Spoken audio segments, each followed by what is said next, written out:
Baik, selamat pagi. Assalamualaikum warahmatullahi wabarakatuh. Waalaikumsalam warahmatullahi wabarakatuh. Para mahasiswa sekalian, pada pagi hari ini kita akan melakukan Zoom meeting untuk membahas tentang akhir perkuliahan di di minggu ke-7 menjelang ujian tengah semester pada pertemuan minggu ke-8. Para mahasiswa sekalian, mata kuliah kewirausahaan atau mata kuliah entrepreneurship itu adalah mata kuliah wajib yang harus diikuti oleh setiap mahasiswa.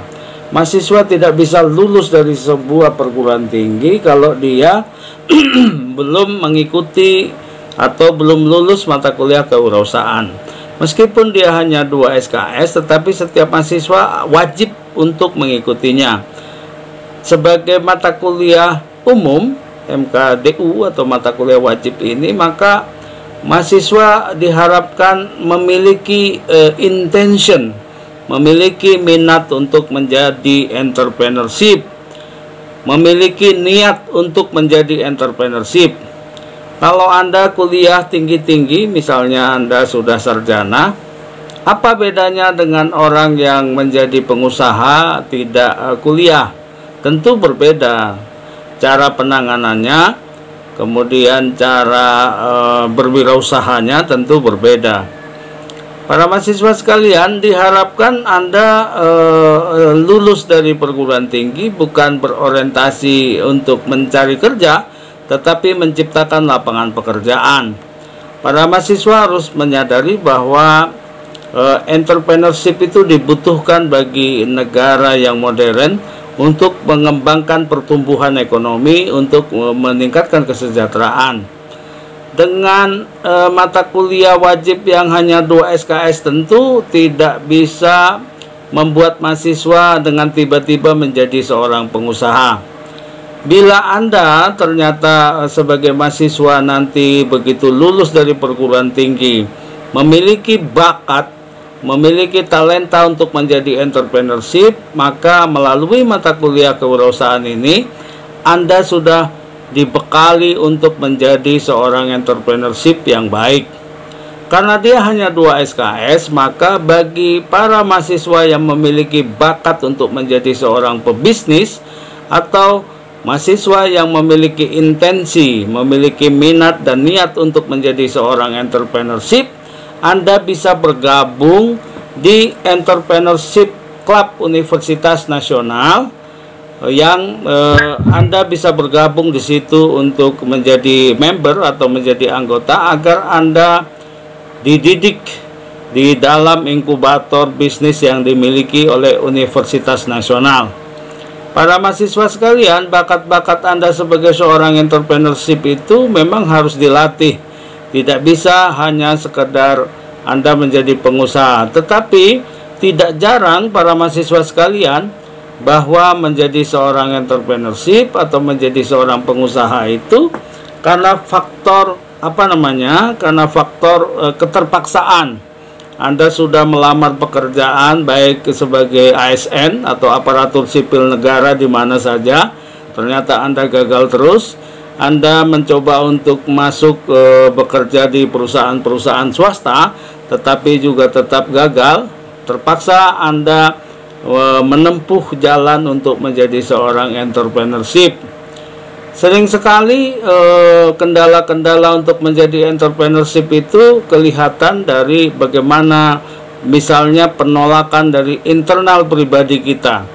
Seolah-olah menjadi entrepreneurship itu nggak keren, menjadi pengusaha itu nggak top gitu ya, kecuali kalau menjadi ASN atau menjadi pejabat atau ya Anda bekerja di perusahaan-perusahaan terkenal, ternama.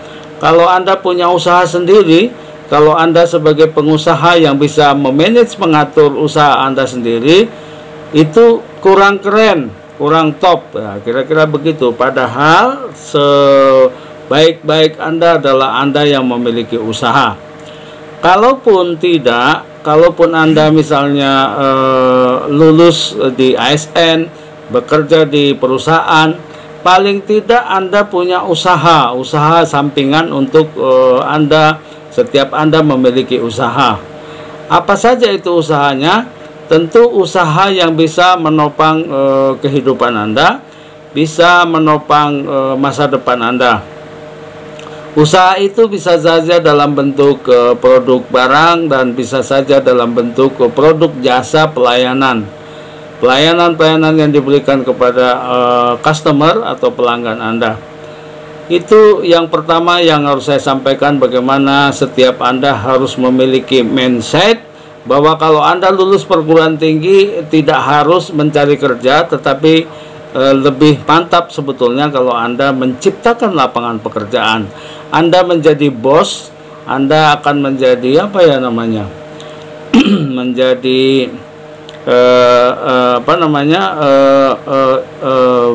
bos terhadap diri Anda sendiri. Anda yang mengatur usaha Anda sendiri. Anda tidak diatur-atur oleh orang lain. Kalau Anda sukses, Anda memiliki kesempatan yang baik untuk memiliki investasi yang banyak. Kemudian Anda berkesempatan untuk mendapatkan penghasilan yang lebih besar. Anda bisa memiliki kesempatan untuk menjadi seorang yang kaya raya.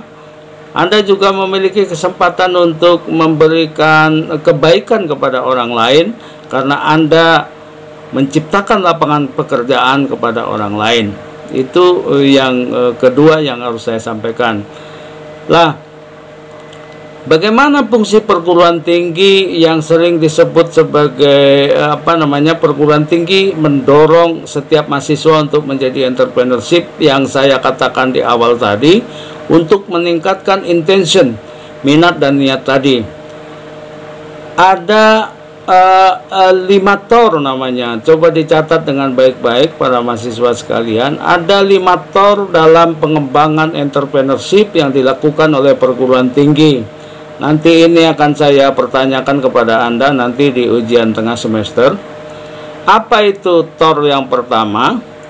TOR yang pertama adalah inventor. Inventor adalah hasil-hasil penelitian atau hasil-hasil riset tentang hal yang berkaitan dengan entrepreneurship atau pengembangan kewirausahaan. Penelitian-penelitian yang dilakukan oleh para guru besar, dilakukan oleh para dosen, yang dilakukan oleh mahasiswa juga, sebaiknya menjadi sebuah penelitian yang bisa diimplementasikan untuk pengembangan bisnis. Bahwa penelitian atau riset yang dilakukan itu bisa digunakan untuk pengembangan kewirausahaan, untuk melahirkan para startup, para usahawan baru yang merintis bisnis, usaha-usaha rintisan yang dilakukan oleh para mahasiswa.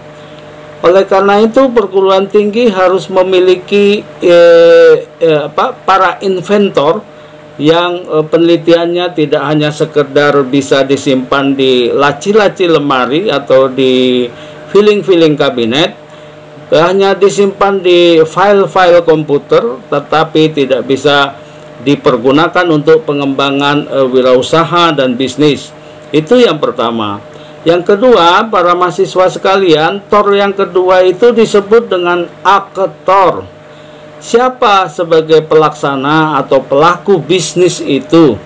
Kalau di perguruan tinggi tentu kita mendorong para mahasiswa, mendorong mahasiswa-mahasiswi yang memiliki niat, memiliki keinginan, yang memiliki kemauan untuk menjadi seorang pengusaha atau menjadi seorang entrepreneurship, yang didukung oleh para dosen-dosen kewirausahaan, yang didukung oleh UKM kewirausahaan, unit pelaksana tugas kewirausahaan, atau didukung oleh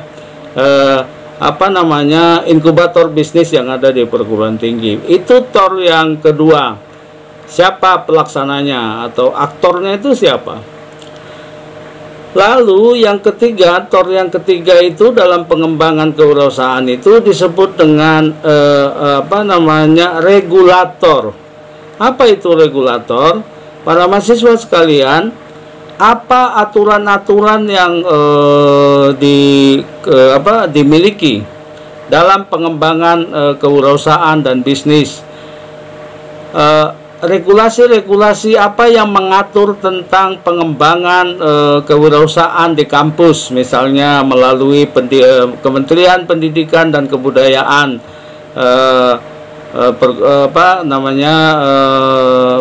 Kementerian Pendidikan, Kebudayaan, Pendidikan Tinggi dan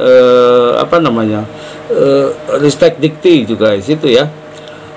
Bagaimana aturan-aturan yang diberlakukan untuk pengembangan kewirausahaan bagi mahasiswa? Mahasiswa-mahasiswa yang memiliki usaha rintisan atau startup bisa diatur pengembangannya melalui aturan-aturan yang bisa memberikan kemudahan bagi para mahasiswa untuk menyalurkan bakatnya, menyalurkan keinginannya untuk menjadi seorang entrepreneurship. Yang selanjutnya, TOR yang keempat adalah investor. Investor itu apa? Dalam pengembangan kewirausahaan di kampus juga dibutuhkan investor. Investor itu apa? Siapa penyandang dana yang akan memberikan dukungan bagi para mahasiswa yang berbakat mengembangkan entrepreneurship dan mengembangkan bisnis itu?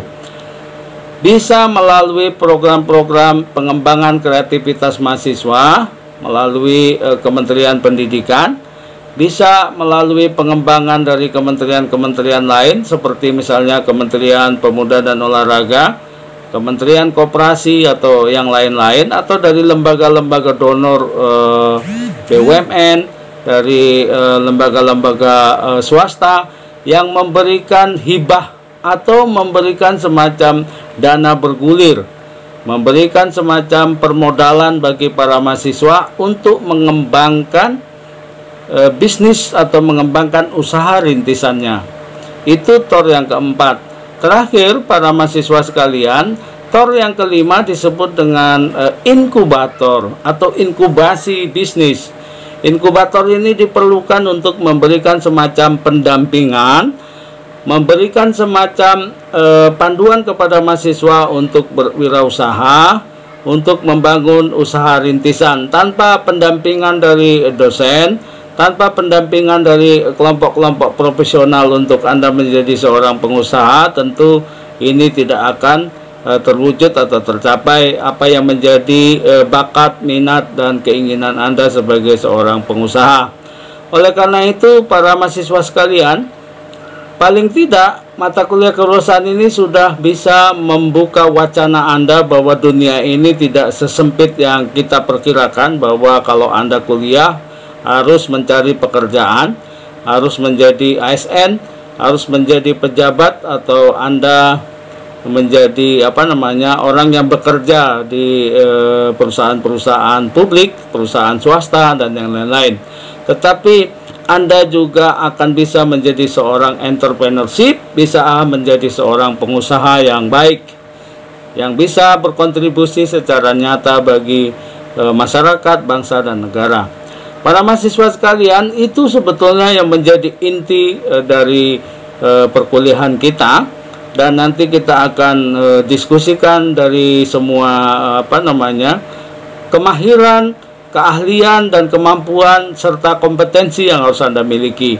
Bahwa seorang entrepreneurship harus memiliki kemampuan untuk berkomunikasi, mampu untuk melihat pasar, dan bagaimana Anda menyusun proposal bisnis, bagaimana Anda menyusun bisnis plan berdasarkan bisnis model canvas, bagaimana Anda melihat bagaimana keberhasilan pengusaha yang Anda lihat di sekitar Anda, di sekeliling Anda, sebagai orang yang bisa Anda teladani, bisa Anda contoh untuk merintis bisnis Anda. Bagaimana Anda bisa membangun pasar, bagaimana Anda bisa melakukan riset pasar, bagaimana Anda bisa mengemas produk Anda, Bagaimana Anda bisa menjual produk atau produk barang atau jasa yang Anda miliki.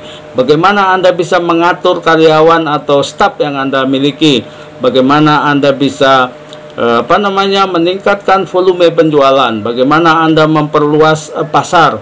Bagaimana Anda bisa menambah jumlah dari volume penjualan Anda. Itu semua tentu akan kita pelajari secara detail. Dan di perkuliahan ketujuh ini adalah perkuliahan terakhir. Anda isi di web perkuliahan Anda itu komentar Anda tentang materi diskusi di perkuliahan ketujuh, karena Anda akan mempersiapkan diri untuk nanti ujian tengah semester di pertemuan pada minggu ke-8. Setelah pertemuan ketujuh ini mungkin ada pergantian perkuliahan yang tertinggal. Saya rasa di kelas ini tidak ada kelas yang tertinggal, sehingga tidak ada kelas pengganti. Anda akan libur, nanti jadwalnya coba dilihat ya, Khofifah Indarwati coba sebagai ketua kelas, dan teman-teman yang lain bisa melihat itu di web perkuliahan. Saya ingatkan kepada para mahasiswa sekalian, jangan lupa mengerjakan tugas individu. Silakan secepatnya dikirim atau disubmit tugas Anda itu, jangan sampai kelewatan waktunya. Baik tugas 1 maupun tugas 2. Tugas 1 individu maupun tugas 1 kelompok. Bila Anda memiliki kendala, misalnya gangguan internet, atau Anda sedang berada di tempat yang tidak bisa terkoneksi dengan internet, maka Anda secepatnya menghubungi saya agar diberi kesempatan untuk mensubmit tugas itu. Jangan ada yang tidak mengikuti UTS, karena bila Anda tidak mengikuti UTS, berat sekali Anda untuk dinyatakan lulus dari mata kuliah ini. Baik para mahasiswa sekalian, karena terbatasnya akses kita, saya kira kalau tidak ada pertanyaan, nanti Anda bisa ikuti perkuliahan ini kembali di web kuliah. Cukup para mahasiswa sekalian. Assalamualaikum warahmatullahi wabarakatuh.